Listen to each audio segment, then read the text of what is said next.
ვაშინგტონი, რომელიც ათწლეულების განმავლობაში ცდილობდა ირანის ეკონომიკურ და პოლიტიკურ მოხრჩობას, იძულებული გახდა უკან დაეხია.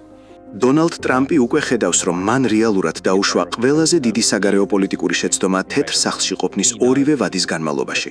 ბენიამინ ნეთანიაჰუსთვის ეს შეთანხმება მხოლოდ გეოპოლიტიკური მარცხი არ არის. ეს არის მისი მთელი ცხოვრების მთავარი იდეაფიქსის, მისი 30 წლიანი პოლიტიკური კარიერის უმძიმესი ფიასკო. ეს არის ისრაელის და პირადად ნეთანიაჰუს მარცხი. ისრაელი კი მოლაპარაკებებიდან სრულად არის გარიყული. ახლა მას მხოლოდ პროცესის საბოტაჟი შეუძლია. შეერთებულმა შტატებმა ეს ომი იმ რწმენით დაიწყო, რომ ისლამურ რესპუბლიკას რამდენიმე დღეში გაანადგურებდა. პრეზიდენტი ირანისგან სრულ კაპიტულაციას ითხოვდა, ახლა კი იძულებულია შეთანხმებას დასჯერდეს. იმპერია საკუთარმა ეკონომიკურმა კრიზისმა აიძულა კომპრომისზე წასულიყო.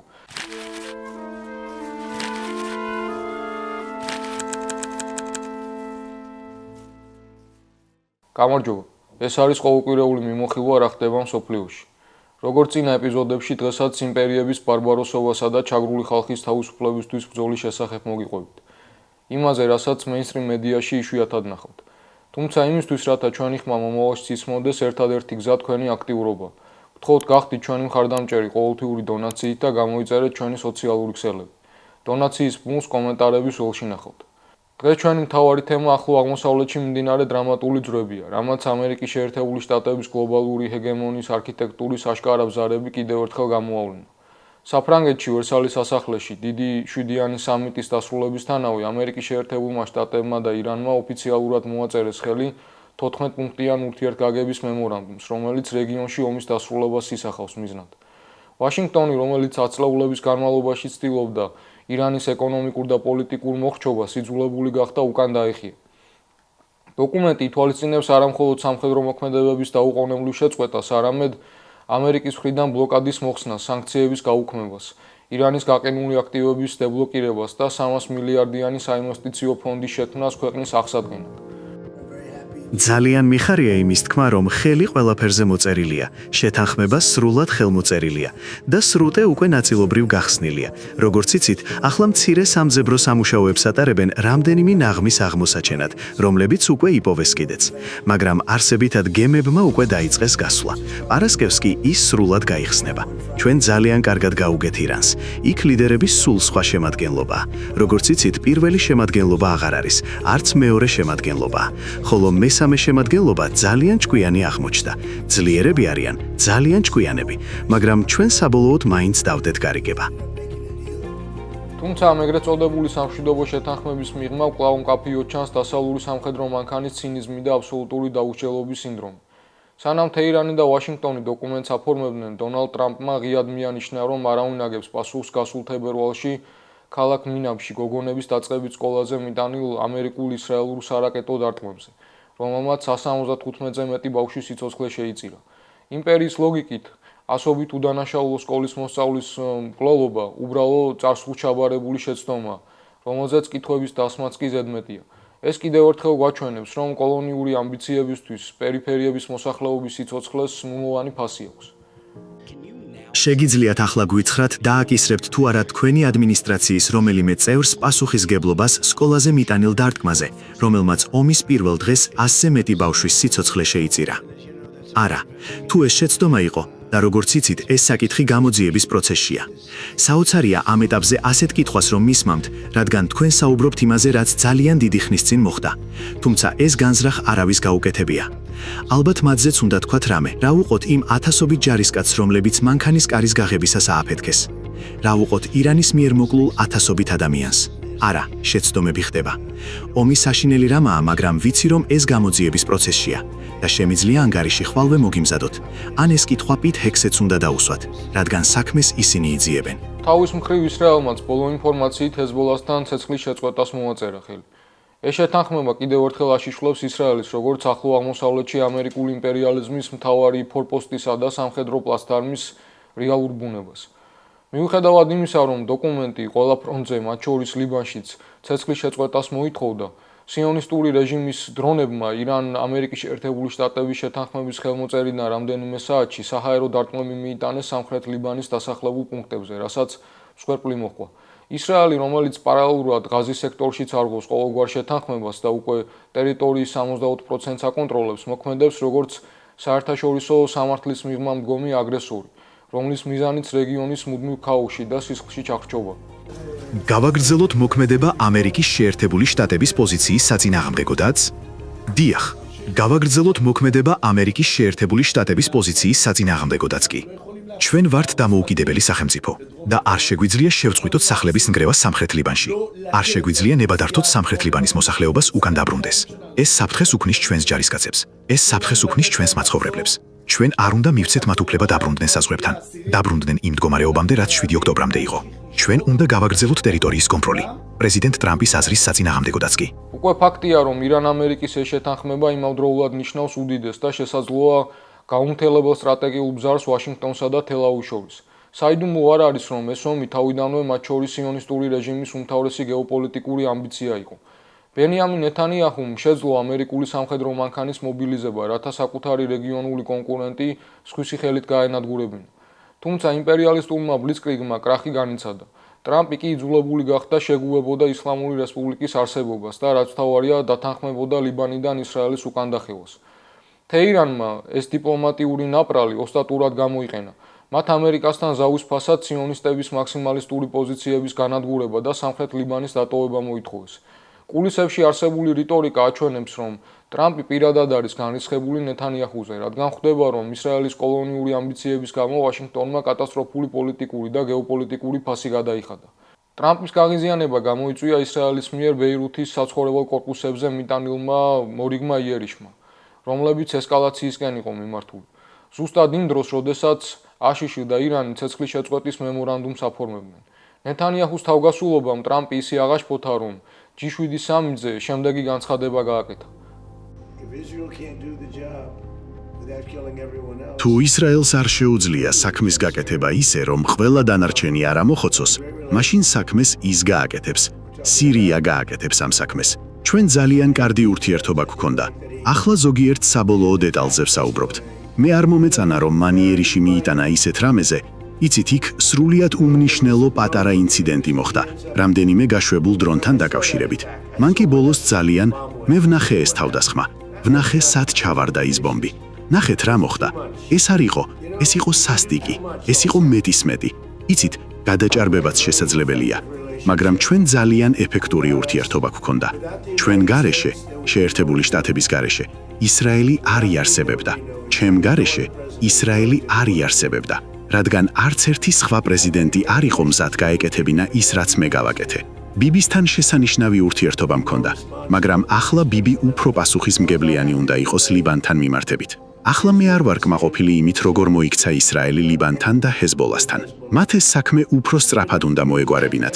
ეს უბრალოდ უსასრულოდ იწელება. და როდესაც ეს ხდება, ეს ჩრდილს აყენებს დიდ გარიგებას, ანუ ირანთან შეთანხმებას. ასე რომ, როდესაც ბიბის შესახებ მეკითხებით, წარმოუდგენელი ურთიერთობა გვაქვს, მაგრამ ისრაელი დიდი ხნის წინ იქნებოდა განადგურებული, მე რომ არ ჩავრეულიყავი. სწორედ ამ მომენტში მკაფიო ჩანს განსხვავება ლიბერალურ ფარისევლობასა და მემარჯვენე რეალპოლიტიკას შორის. ჯო ბაიდენის ადმინისტრაცია წლების განმავლობაში ფასადურად წუხდა ღაზასა და დასავლეთ სანაპიროზე მიმდინარე გენოციდის გამო. მედიაში შეგნებულად უშვებდა გაჟონილ ინფორმაციებს თეთრი სახლის თითქოს და უკმაყოფილების შესახებ, მაგრამ პარალელურად უსინდისოდ აფინანსებდა და იარაღით ამარაგებდა სიონისტურ სამხედრო მანქანას. ტრამპმა კი როგორც ფიგურამ, რომელსაც არანაირი პოლიტიკური მოქნილობა არ გააჩნია, პირდაპირ თქვა ის, რაც რეალობაა. ისრაელის უსაფრთხოების სისტემა, მისი ანტისარაკეტო ტექნოლოგია და თავად სახელმწიფოებრივი სტრუქტურა მთლიანად ამერიკულ დოტაციებზეა დამოკიდებული და ვაშინგტონის სამხედრო დახმარების გარეშე ისინი უბრალოდ ვერ იარსებებენ. სიონისტების ერთადერთი არგუმენტი, რომ მათ აქვთ ბირთვული იარაღი, რომელსაც გამოიყენებენ, ფაქტობრივად კაცობრიობისა და საკუთარი თავის წინააღმდეგ გამოტანილი სასიკვდილო განაჩენია, რადგან ნებისმიერი ბირთვული ესკალაცია ამ პატარა კოლონიურ ფორპოსტს გამოუწორებელ ზიანს მიაყენებს. ეს ასთღიანი ომი ტრამპის გეგმით რომ წასულიყო და ამერიკულ-ისრაელურ კოალიციას ირანი სწრაფად გაენადგურებინა, თეთრი სახლი ნეთანიაჰუს ყველაფერს მიცემდა, ხოლო ირანს ტიპურ დანგრეულ, იმპერიის მიერ გაძარცვულ კოლონიად აქცევდა. თუმცა რადგან სამხედრო ავანტიურა კრახით დასრულდა და ამერიკამ მძიმე დარტყმები მიიღო, ტრამპმა, რომელსაც არანაირი ერთგულება არ გააჩნია საკუთარი შვილების მიმართაც კი მომენტალურად გადააგდო ნეთანიაჰუ და მთელი პოლიტიკური პასუხისმგებლობა მას დააკისრა. უფრო მეტიც ალბათ ისტორიაში პირველად მან ღიად გამოხატა სოლიდარობა ლიბანის მიმართ, უწოდა მას რეგიონის ყველაზე დაზარალებული ქვეყანა, რომელიც მეზობლებმა უბრალოდ გაანადგურეს, მიუხედავად იმისა, რომ თავად იყო ამ ნგრევის თანამონაწილე. რა თქმა უნდა, ტრამპის ამ ემპათიის მიღმა შესაძლოა კლასიკური კაპიტალისტური ინსტინქტი იმალება. ლიბანის სანაპიროზე მორიგი ტრამპთაუერების აშენების ბიზნეს ინტერესი. მაგრამ ნიშანდობლივია თავად ფაქტი, იმპერია იძულებულია შეცვალოს რიტორიკა. ტრამპმა ყელში ამოსვლის ზღვარს მიაღწია და ეს იმიტომ კი არ მოხდა, რომ ის პალესტინელებზე ან ლიბანზე დარდობს. მას უბრალოდ ყელში ამოუვიდა ნეთანიაჰუს მხრიდან უპატივცემულობა. მას ყელში ამოუვიდა იმ აზრის არსებობა, თითქოს რეალურად ნეთანიაჰუ მართავს პროცესებს და იღებს გადაწყვეტილებებს. იგი ძალიან გრძნობიარია იმ ფართოდ გავრცელებული კონსპიროლოგიური თეორიების მიმართ, რომლებიც მიანიშნებენ, რომ ნეთანიაჰუ მას რაღაც ეპშტეინისეული ფარული კომპრომატებით აშანტაჟებს, რათა ისრაელმა მოქმედების სრული თავისუფლება მოიპოვოს. შეეძლო საკეთოს ის რაც უნდა, თავს დაესხას ვისაც უნდა და რამდენი ხანიც უნდა და ამის გამო არანაირი შედეგი არ მოიმკას. თუმცა ისრაელელების უმრავლესობას კვლავ სჯერა, რომ ეს სწორი გზაა. ისრაელის საზოგადოება არ უჭერს მხარს არანაირ კონსტრუქციულ გადაწყვეტას, განსაკუთრებით კი პალესტინელებთან მიმართებით. დასავლური პროპაგანდის მიერ ნაშენი მითი ისრაელის დამოუკიდებელი სამხედრო ძლიერებისა და დემოკრატიულ სუვერენიტეტზე საბოლოოდ დაირღვა. კოლონიური რეჟიმი, რომელიც ამერიკელი გადამხდელების მილიარდობით დოლარითა და სამხედრო ტექნოლოგიებით საზრდოობს, გარე ფრონტზე განცდილი მარცხის შემდეგ საკუთარმა პატრონმა საჯაროდ დაამცირა. ვაშინგტონი ვეღარ უძლებს იმ გეოპოლიტიკურ და ეკონომიკურ წნეხს, რომელიც მას ირანის წინააღმდეგობამ და რეგიონულმა ძვრებმა დააკისრა.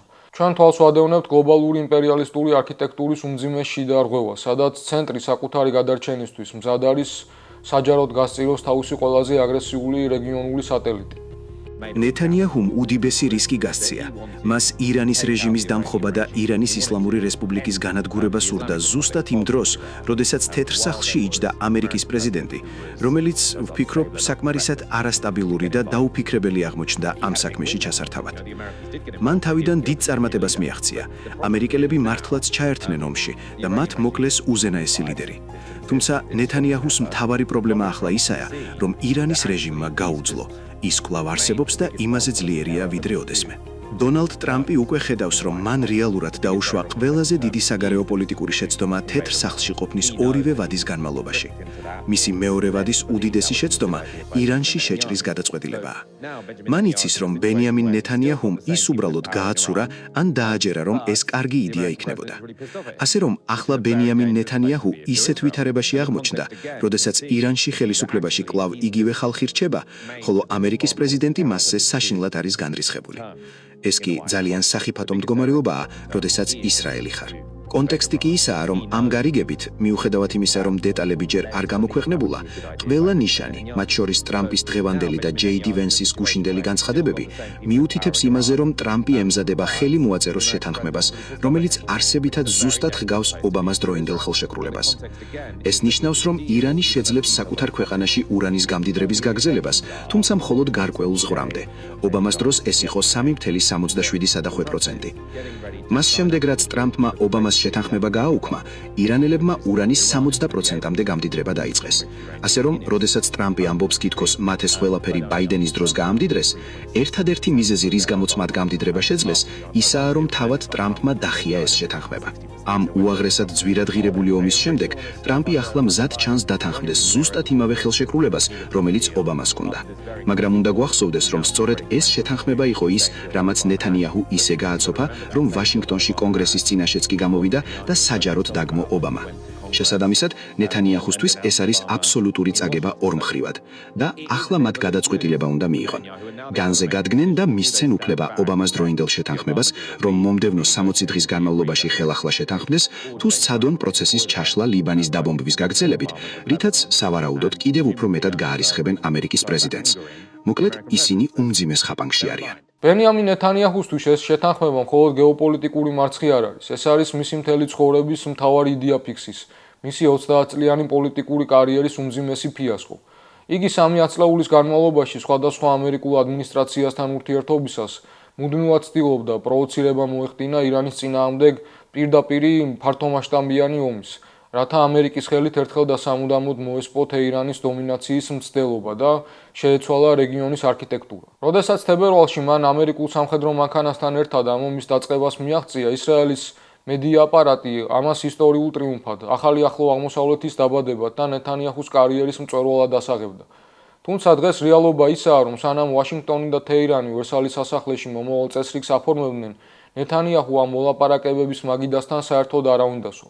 ისტორიაში ყველაზე ხანგრძლივი ვადით მყოფ ებრაელ პრემიერს მოვლენების მართვის სადავეები ხელიდან საბოლოოდ გაუსხვდა. ამ კრიზისს მისთვის კიდევ უფრო დრამატულს ხდის ის შიდა პოლიტიკური ჭაობი, რომელშიც იგი საკუთარი ავანტურის გამო აღმოჩნდა. ომისა და ღაზაში მიმდინარე გენოციდის საბაბით ნეთანიაჰუმ მოახერხა დროებით გადაევადებინა საკუთარი სასამართლო პროცესები კორუფციის თაღლითობის და ქრთამის აღების მუხლებით, მაგრამ ტრამპის ამ იძულებითმა ზავმა ეს შირმა ჩამოხსნა. ისრაელი უკვე 3 წელია მუდმივი საომარი მოქმედებების რეჟიმშია. საზოგადოება ეკონომიკურად და მორალურად გამოფიტულია, ხოლო ნეთანიაჰუს პარტნიორი ულტრაორთოდოქსები, რომლებიც ბიუჯეტის სუბსიდიებით საზრდოობენ, ჯარში მსახურებაზე უარს ამბობენ.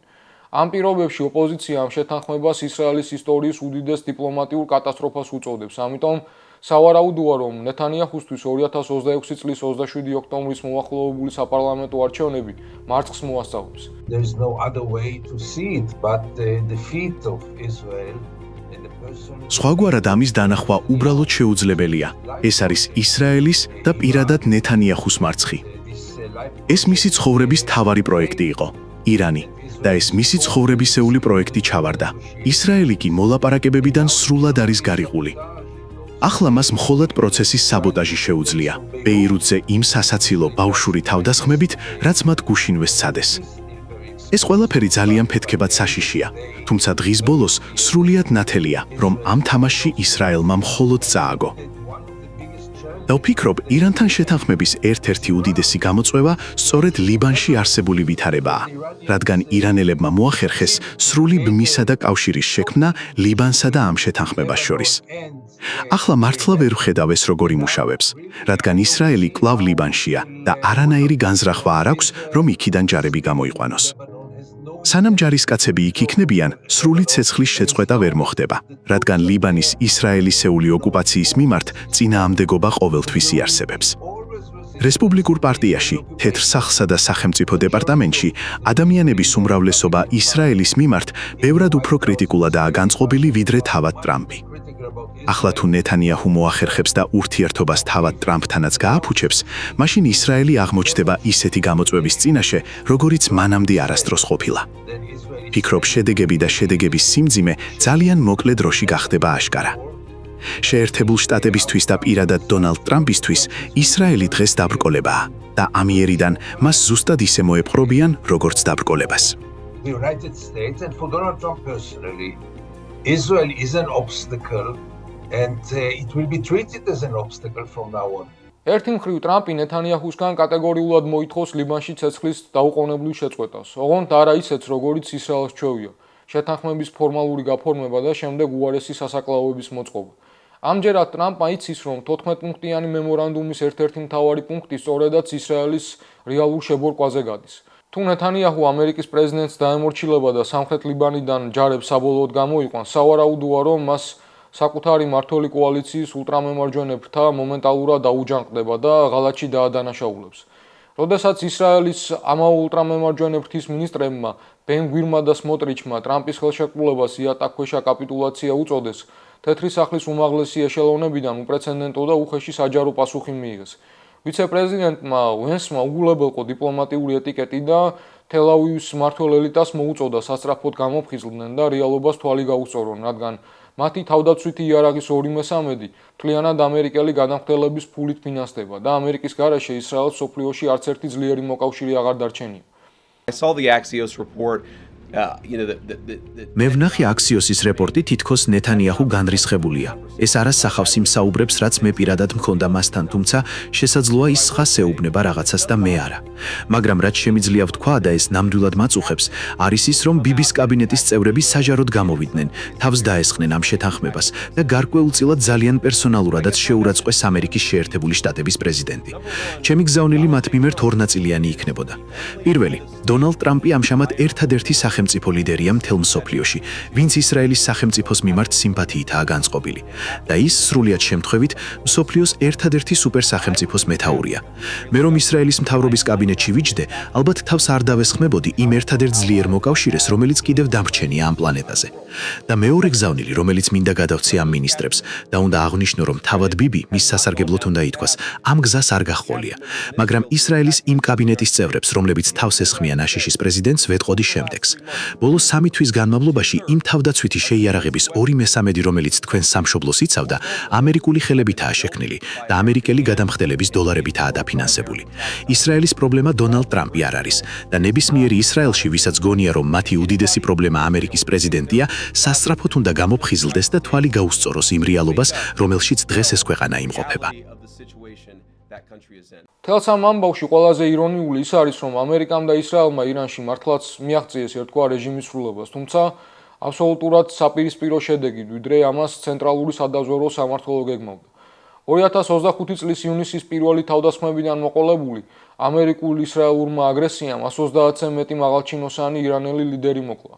ამით იმპერიამ ფაქტობრივად გაანადგურა თეირანის ძველი ტრადიციული, კონსერვატიული და დიპლომატიურად შედარებით თავშეკავებული ელიტა. მათი ადგილი კი მომენტალურად დაიკავა ახალმა გენერაციამ, რევოლუციის შემდეგ დაბადებულმა ბიუროკრატიამ და სამხედროებმა, რომლებსაც დასავლეთის მიმართ არანაირი ილუზიები აღარ გააჩნიათ. ძველი თაობის ყოყმანისა და თავშეკავებული პასუხების ნაცვლად ამ ახალმა მკვეთრად რადიკალურმა და აგრესიულმა ხელმძღვანელობამ იმპერიას უსტად იმ მენით უპასუხა, რომელიც მას ესმის. მათ მომენტალურად ჩაკეტეს ჰორმუზის სრუტე, პარალიზება გაუკეთეს გლობალურ ეკონომიკას და პირდაპირ დარტყმები მიიტანეს რეგიონში არსებულ ამერიკულ პლაცდარმებზე. მსოფლიო იმპერიალისტური ცენტრი შოკში ჩააგდო იმ ფაქტმა, თუ როგორ მოახერხა ირანმა, რომელიც სულ რაღაც რამდენიმე თვის წინ 2026 წლის იანვარში უმძიმეში და სოციალურ აფეთქებასა და კრიზისს უმკლავდებოდა, რამდენიმე თვეში სახელმწიფოს ეკონომიკისა და სამხედრო სტრუქტურების სრული რეორგანიზაცია. დასავლური პროპაგანდა დარწმუნებული იყო, რომ შიდა დაპირისპირებებით დასუსტებული ქვეყანა პირველივე დარტყმაზე ჩამოიშლებოდა, თუმცა რეალობა მაჩვენა, რომ ირანმა არა მხოლოდ გაუძლო პლანეტის უპირველესი სამხედრო სუპერსახელმწიფოს პირდაპირ თავდასხმას, არამედ სტრატეგიული გამარჯვებით გამოვიდა ომიდან. ირანულმა ძალებმა საკმაოდ დააზიანეს რეგიონში არსებული ათობით ამერიკული სამხედრო ბაზა, რითაც წერტილი დაუსვეს 10 წლეულების განმავლობაში მიმდინარე სამხედრო ალყას. შეერთებულმა შტატებმა ეს ომი იმ რწმენით დაიწყო, რომ ისლამურ რესპუბლიკას რამდენიმე დღეში გაანადგურებდა. პრეზიდენტი ირანისგან სრულ კაპიტულაციას ითხოვდა, ახლა კი იძულებულია შეთანხმებას დასჯერდეს. და თუ შევხედავთ, როგორ არის ეს შეთანხმება ფორმულირებული, ჩანს, რომ ამერიკის შეერთებულ შტატებს ბევრად უფრო ეჩქარებოდა ამ ომის დასრულება, ვიდრე ირანს. შეერთებულმა შტატებმა ირანს უზარმაზარი ეკონომიკური სტიმული მისცა იმისთვის, რომ იგი ამ შეთანხმების ხელმოწერას, ომის დასრულებას და შემდეგ იმ უფრო მასშტაბურ საკითხებზე მოლაპარაკებებს დასთანხმებოდა, რომლებმაც სავარაუდოდ თავის დროზე ეს ომი გამოიწვია. ასე რომ სრულიად აშკარაა, ირანში ტრიუმფალური განწყობა აქვთ. ისინი მიიჩნევენ, რომ ეს მათი დიდი გამარჯვებაა, არა მხოლოდ იმიტომ, რომ ომს გაუძლეს, არამედ იმიტომაც, რომ პრეზიდენტი აიძულეს ამ შეთანხმებისთვის ხელი მოეწერა. და რაც კიდევ უფრო მნიშვნელოვანია, ყველაფერი, რაც პრეზიდენტმა გუშინ თქვა, ტაბუების უსხრევა იყო. ირანს შეუძლია კონდეს ურანის გამდიდრების პროგრამა. ირანს შეუძლია კონდეს რაკეტები. ისრაელს არ შეუძლია ან არ უნდა შეეძლოს ლიბანში შენობების საკუთარი ნებასურვილით ნგრევა. და ირანს აქვს სრული უფლება დაიბრუნოს საკუთარი გაყინული აქტივები. თუმცა შტატები კვლავ ცდილობს საკუთარი სახის შენარჩუნებას და მიმართავს რიტორიკულ თავდაცვას. ვიცე-პრეზიდენტი ვენსი აგრესიულად ამტკიცებს, რომ ვაშინგტონი ფლობს სრულ ეკონომიკურ ბერკეტებს და ირანისგან ურანის მარაგების სრულ განადგურებასა და გრძელვადიან ინსპექტირებას მიიღებს. პირველ რიგში მათ უზარმაზარი თანხები დასჭირდებათ ბირთვული პროგრამის ხელახლა ასაშენებლად. თქვენ საუბრობთ მილიარდობით და მილიარდობით დოლარის ღირებულების ბირთვულ ინფრასტრუქტურაზე, რომელიც შეერთებულმა შტატებმა გაანადგურა. იმისათვის, რომ მათ ეს პროგრამა აღადგინონ, ძალიან დიდი ფული უნდა იშოვონ. ჩვენ კი ისინი ახლა ისეთ ეკონომიკურ მარკუსში გვყავს მოქცეული, რომელსაც მანამ არ შევასუსტებთ, სანამ ისინი არსებითად არ შეცვლიან თავიანთ ქცევას. როგორ გამოიყურება ეს? ეს ნიშნავს რეალური ინსპექტირების რეჟიმს. ეს ნიშნავს ახსულების რეალურ მექანიზმს. და როგორც მემორანდუმი ითვალისწინებს, ეს ნიშნავს მათი გამდიდრებული ურანის მარაგების განადგურებას. ყოველივე ეს არის ზუსტად ის ნაბიჯები, რომლებიც უნდა გადადგათ თუ კი მართლა სერიოზულად აპირებ ბირთვული იარაღის პროგრამის დასრულებას. და სწორედ ამიტომ ვუბრუნდები ამ ფუნდამენტურ გაცვლას, რომელიც ამ გარიგებაში დევს. მათ ფული სჭირდებათ ნებისმიერი რამის გასაკეთებლად. მათი ეკონომიკა აბსოლუტურად სავალალო მდგომარეობაშია. მაგრამ იმისათვის, რომ მათ მსოფლიო ეკონომიკაში ინტეგრაციის რაიმე შანსი მიიღონ, მოუწევთ ჩვენ წინაშე დაამტკიცონ და გადაამოწმონ, რომ ისინი მართვაც ცვლიან საკუთარ ქცევას. მაგრამ რეალობა ისაა, რომ თეთრი სახლი ფაქტობრივად დათანხმდა ზუსტად იმ ბირთვული შეთანხმების ძირითად ჩარჩოებს, რომელიც თავად ტრამპმა პირველ ვადაში დიდი ხმაურით დახია. ბირთვული პროგრამის უმთავრესი საკითხები, რომელთა საბაბითაც ამერიკის შეერთებულმა შტატებმა ეს დამანგრეველი ომი წამოიწყო, გაურკვეველი ვადით გადაიდო სამომავლო ტექნიკური მოლაპარაკებებისთვის. ვაშინგტონის მტკიცება თითქოს ის აკონტროლებს პროცესებს, სხვა არაფერია თუ არა პოლიტიკური თავისმართლება, რადგან ირანმა სამხედრო გზით დაამტკიცა, რომ მას ნებისმიერ დროს შეუძლია გლობალური ეკონომიკური არტერიების პარალიზება. ეს დოკუმენტი თავისი არსით ინოვაციურია, რადგან ის წყვეტს ვაშინგტონის მიმართ არსებულ სანდოობის კრიზისს. 2018 წელს ამერიკის შეერთებული შტატების მიერ შეთანხმების სამხრივად დარღვევის შემდეგ თეირანს არანაირი საფუძველი არ ჰქონდა ამერიკული ხელმოწერების მიმართ ნდობისა. ეს მემორანდუმი კი აგებულია ეტაპობრივი ნდობის აღდგენის პრინციპზე. ის განსაზღვრავს მოლოდინს, რომ ირანის მიერ ბირთვულ სფეროში გადადგმულ ყოველ ნაბიჯს ვაშინგტონმა სანქციების ფართომასშტაბიანი მოხსნით უნდა უპასუხოს. თუმცა იმპერიალისტური კლუბის მხრიდან პროცესის საბოტაჟის რისკი კვლავ მაღალია, რადგან ტრამპის ადმინისტრაციას არასდროს გამოუჩენია სისტემური უნარი პირველი ფაზის დიპლომატიური შეთანხმებები ყოვლისმომცველ გრძელვადიან სტაბილურობაში გადაეზარდა და ამ მოლოდინს ტრამპის განცხადებებიც აჩენს. არა, ეს არ არის საბოლოო. ეს მხოლოდ ურთიერთგაგების მემორანდუმია და თუ რამე არ მომეწონება, კვლავ დაუბრუნდებით სამხედრო მოქმედებებს და მათ თავზე ბომბების ჩამოყრას. თუ რამე არ მომეწონება, თუ ისინი სათანადოდ არ მოიქცევიან, მაშინვე დაუბრუნდებით და დარტყმებს პირდაპირ მათ გულში მივიტანთ. გასაგებია? იმიტომ რომ ისინი უკვე 47 წელია წესებს არგვევენ. აშკარაა, რომ ეს 14 პუნქტიანი მემორანდუმი სულაც არ არის საბოლოო სამშვიდობო აკორდი. ეს არის მხოლოდ დროებითი ტაქტიკური ჩარჩო, რომელმაც გახსნა კრიტიკული 60-დღიანი ფანჯარა უმძიმესი ტექნიკური დეტალების შესათანხმებლად. ინსპექტირების რეალური მექანიზმებით, კონტროლის ბერკეტები და ვერიფიკაციის პირობები ჯერ კიდევ ჰაერშია დაკიდებული. იმპერიამ უბრალოდ დროებით გადადო უმთავრესი საკითხები სამომავლო ვაჭრობისთვის, რადგან ამ მომენტში მას ცეცხლის სასწრაფო ჩაქრობა უფრო სჭირდებოდა ვიდრე თეირანს. ვითარებას მყიფეს ისიც ხდის, რომ შიდა რეაქციული ძალები და ობსკურანტი ქორები, როგორც ვაშინგტონში, ისე თეირანში ყველაფერს აკეთებენ, რომ ეს ნაბიჯები დიდ მარცხად გაასაღონ, რადგან მათი გადარჩენა მხოლოდ მუდმივი ომის რეჟიმშია შესაძლებელი. ეს კრიზისი გლობალური კაპიტალიზმის გამძლეობის ილუზიასაც საბოლოოდ ანგრევს. დასავლური ბაზრები პროგნოზირებდნენ ნავთობის ფასის ზრდას ბარელზე $200-მდე და მსოფლიო ეკონომიკის მომენტალურ კოლაფსს. 4 თვის განმავლობაში ჰორმუზის სრუტის ჩაკეტვამ მართლაც მძიმე დარტყმა მიაყენა მსოფლიოს მუშათა კლასს, თუმცა გლობალური სამხრეთის და ჩინეთის სტრატეგიულმა მანევრებმა სიტუაცია დააბალანსა. პეკინმა საკუთარი გიგანტური ნავთობის რეზერვების ხარჯზე დროებით შეამცირა იმპორტი და ბაზრებზე ხელოვნური წნეხი ჩააცხო. თუმცა ეს დროებითი ტაქტიკური გადაწყვეტილებები ამოწურვადი იყო. ტრამპის ადმინისტრაცია ირანის პირობებს დათანხმდა არა მშვიდობის სიყვარულით, არამედ იმის გაცნობიერებით, რომ რეზერვების გაცვლის შემდეგ დასავლურ ეკონომიკას გარდაუვალი სისტემური რეცესია დაატყდებოდა თავს. იმპერია საკუთარმა ეკონომიკურმა კრიზისმა აიძულა კომპრომისზე წასულიყო. აქედან გამომდინარე, ახლო აღმოსავლეთი 2015 წლის სტატუს-კვოს კი არ უბრუნდება, არამედ აბსოლუტურად ახალ ეპოქაში შედის. ამერიკის შეერთებულმა შტატებმა რეგიონში უსაფრთხოების გარანტის ილუზორული სტატუსი საბოლოოდ დაკარგა და მოვლინებულია როგორც მთავარი დესტაბილიზატორი იმპერიალისტური ძალა, რომელიც მზად იყო ისრაელის სამხედრო ამბიციებს მთელი მსოფლიოს უსაფრთხოება შესწიროდა. რეგიონულმა ძალებმა საუდის არაბეთმა, თურქეთმა, პაკისტანმა, ეგვიპტემ, ყატარისა და ომანის შუამავლობით აჩვენეს, რომ მათ თავად შესწევთ ძალა გამოძებნონ საერთო ენა და დასავლური დიქტატის გვერდისავლით მართონ საკუთარი რეგიონი. ირანის ისლამურმა რესპუბლიკამ არამხოლოდ გაუძლო პლანეტის უპირველესი სამხედრო მანქანის პირდაპირ თავდასხმას, არამედ ამ ომიდან გამარჯვებული და ტრანსფორმაციული დიპლომატიის წარმოების უპრეცედენტო ბერკეტებით გამოდის. ტრამპის რიტორიკა ირანთან მეგობრობის შესახებ სხვა არაფერია თუ არა ფეხებ მოკვეთილი იმპერიის მცდელობა 50 წლიანი მტრობის დასრულების ფასადით შენიღბოს საკუთარი გლობალური ჰეგემონიის გარდაუვალი აღსასრული. ახლა კი იმ სამიძე ვთქვათ რამდენიმე სიტყვა, სადაც ტრამპმა ირანთან შეთანხმების შესახებ გვამცნო. დიდი 7-იანის ეს უკანასკნელი სამიტი ფრანგულ ალპებში არ ყოფილა უბრალო დიპლომატიური შეხვედრა. ეს იყო თანამედროვე კაპიტალისტური იმპერიალიზმის სრული ილუსტრაცია. სანამ ვერსალის სასახლეში ირანთან იძულებით ძალს აფორმებდნენ, სამიტის კულისებში დასავლური პოლიტიკური ელიტა და გლობალური კორპორაციული კაპიტალი ერთმანეთს ერწყმოდა. სამიტის დასკვნით დღეს მსოფლიოს უმსხვილესი ტექნოლოგიური მონოპოლიების, მათ შორის OpenAI-ის, Anthropic-ისა და Google DeepMind-ის ხელმძღვანელები G7-ის ლიდერებთან ერთად სამუშაო ლანჩზე ისხდნენ, რათა ხელოვნური ინტელექტის გეოპოლიტიკური მომავალი გადაეწყვიტათ. ეს სურათი ნათლად აჩვენებს, რომ თანამედროვე მსოფლიოში ძალაუფლება აღარ ეკუთვნით მხოლოდ ეგრეთ წოდებულ სუვერენულ სახელმწიფოებს.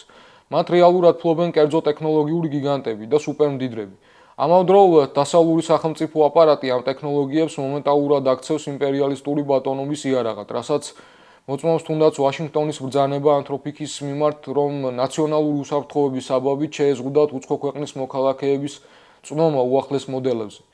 ტექნოლოგიური პროგრესი, რომელიც მთელი კაცობრიობის მონაპოვარი უნდა იყოს, დღეს სუპერსახელმწიფოების ჰეგემონიის კონტროლისა და სხვების დაქვემდებარების მექანიზმად არის ქცეული. მაგრამ ამ ელიტარული კლუბის პარალელურად ჟენევის ქუჩებში 20,000-ზე მეტი ადამიანი გამოვიდა ამ თვალთმაქცობის გასაპროტესტებლად. მათ ხელში ეჭირათ ბანერები, რომლებიც გლობალური კაპიტალიზმის მთავარ იდეოლოგიურ ტყუილს აშიშლებდა. თქვენი მტრები კატერებით და გემებით კი არ ჩამოდიან, ისინი კერძო თვითმფრინავებით მოფრინავენ აქ. დასავლური მედია აპარატი წლების განმავლობაში ცდილობს, რომ მუშათა კლასს მტრად მიგრანტები და გლობალური სამხრეთიდან ომებს გამოქცეული ლტოლვილები დაუსახოს, რათა გადაფაროს რეალური დამნაშავეები. ნამდვილი მტრები სწორედ ისინი არიან, რომლებიც კერძო ჯეტებით იკრიბებიან ალპურ კურორტებზე, რათა გადაწყვიტონ, როგორ გახადონ მდიდრები, კიდევ უფრო მდიდრები, ხოლო ღარიბები სრულ იზოლაციასა და სიღატაკეში დატოვონ. ეს არის სისტემა, რომელიც საკუთარ შიდა კრიზისებსა და წინააღმდეგობებს ყოველთვის პერიფერიების ხალხის ხარჯზე წყვეტს. ორგანიზაცია Oxfam International-ის ანალიზი ზუსტად ამხელს ამ ეკონომიკური მოდელის კატასტროფულ ბუნებას. სამიტი მიმდინარეობდა გლობალური კრიზისის საკვების, საწვავის და სასუქების ფასების უპრეცედენტო ზრდის ფონზე, როდესაც მილიონობით ადამიანს მსოფლიოში ელემენტარული სადილის ფულიც კი არ გააჩნია და რა არის ამ ელიტარული კლუბის პასუხი? როგორც ორგანიზაციის დირექტორმა აღნიშნა, ამ ადამიანებისთვის კრიზისიდან გამოსავლის თხოვნა იგივეა ხანძრის ჩაქრობა მას თხოვო, ვინც ეს ხანძარი თავად გააჩინა. მეტიც იმისთვის, რათა დონალდ ტრამპის სამიტზე დასწრება უზრუნველყოთ, დიდმა შვიდიანმა დღის წესრიგიდან საერთოდ ამოაგდო კლიმატის ცვლილებისა და გენდერული თანასწორობის ისედაც ფასადური საკითხები და მთლიანად საკუთარ ვიწრო იმპერიალისტურ ინტერესებს მოერგო.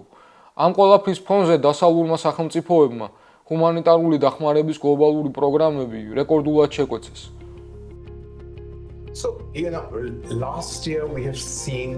სულ რაღაც გასულ წელს ჩვენ ვნახეთ ოფიციალური განვითარების დახმარების თითქმის 48 მილიარდი დოლარით შეკვეცა.